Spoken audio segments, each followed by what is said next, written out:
तो इस तरह से मैंने ये ड्रीम्स में देखा है। अब जो रीसेंट ड्रीम है वो मैंने 3 दिन पहले देखा था, वो भी काले रंग के जंगी जहाज़ों के बारे में था। तो उसमें ये होता है कि पाकिस्तान में यानी तब्दीली आ चुकी होती है और पाकिस्तान तरक्की करने लगता है, तो उसमें वो फिर 3 काले रंग के जंगी जहाज़ आते हैं और उनमें से एक जंगी जहाज़ इंडिया में जाता है अटैक करने। यानी हम चाहते हैं कि यानी शुरू में ही इंडिया को प्रेशराइज़ किया जाए और इन ख्वाबों का फ़ायदा उठाते हुए। तो एक जंगी जहाज़ जाता है, लेकिन इंडिया अलर्ट हो जाता है और वो काफ़ी यानी जहाज़ अपने भी उड़ाता है।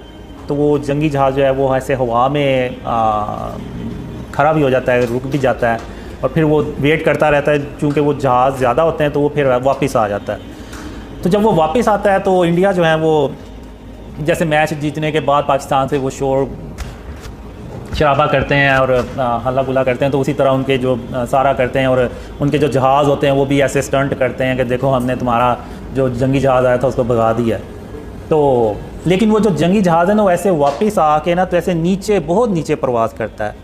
तो यानी इसमें मैं पहली बार यानी देखता हूँ कि वो जंगी जहाज़ ऐसे हवा में रुक भी जाते हैं और ऐसे बहुत लो फ्लाइट करते हैं। जैसे अब ये एक बिल्डिंग है और इधर नीचे इस लेवल पे घर होंगे, तो वो जंगी जहाज़ जो है ना वो रेजिडेंशल एरिया से ऐसे गुजरता हुआ जाता है ऐसे।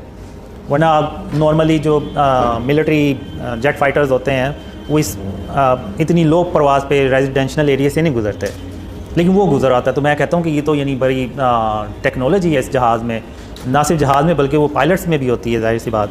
वो फिर आहिस्ता से ऐसे अंदर इंडिया के बॉर्डर पे एंटर होता है और 2 मिसाइल फायर करता है, एक जो इंडिया की बेस होती है मिलिट्री वो, और एक जो एयर बेस होती है उस पर अटैक करता है और वो दोनों बेस तबाह हो जाती हैं और वो वापस अपने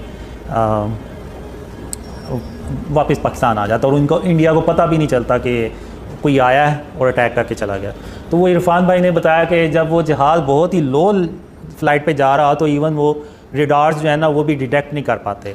तो इवन जब वो हाइट पे भी होता है तो वो बेसिकली उनके रेडार डिटेक्ट नहीं कर पाते कि जहाज़ किस जगह पे, बस उन्हें एक सिग्नल्स आ रहे होते हैं कि हमारी टेरिटरी में कोई दुश्मन का कोई डिवाइस या कोई जहाज़ इस तरह से आया, लेकिन कहाँ पे है वो नहीं पता चलता उनको। तो इस तरह से वो फिर वापस आता है और फिर वो जो ब्लैक जेट फाइटर्स के पायलट्स होते हैं वो आते हैं, तो वो हम उनसे बात कर रहे होते हैं, तो वो ड्रीम वहीं ख़त्म हो जाता है। तो ये